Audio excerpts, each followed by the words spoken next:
بسم الله الرحمن الرحيم. للذين استجابوا لربهم الحسنى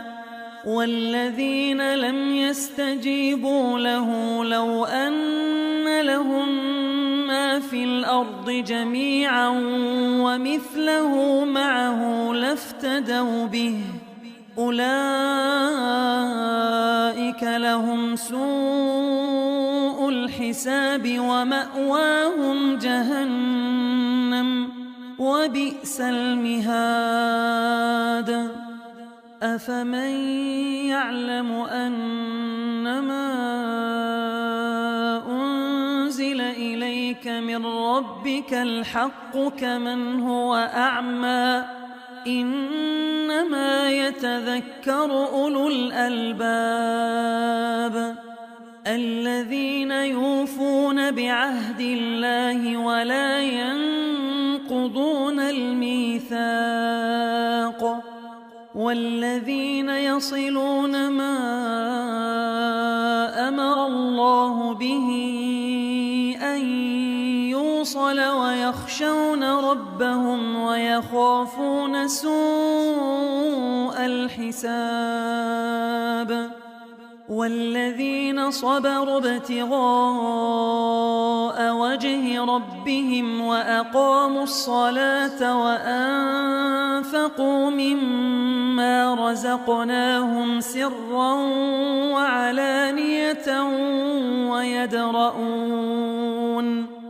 ويدرؤون بالحسنة السيئة أولئك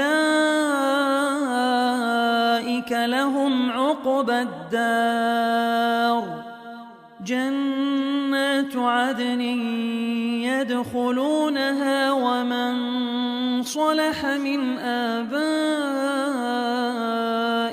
وأزواجهم وذرياتهم والملائكة يدخلون عليهم من كل باب سلام عليكم بما صبرتم فنعم عقبى الدار والذين ينقضون عهد الله من بعد ميثاقه ويقطعون ما أمر الله به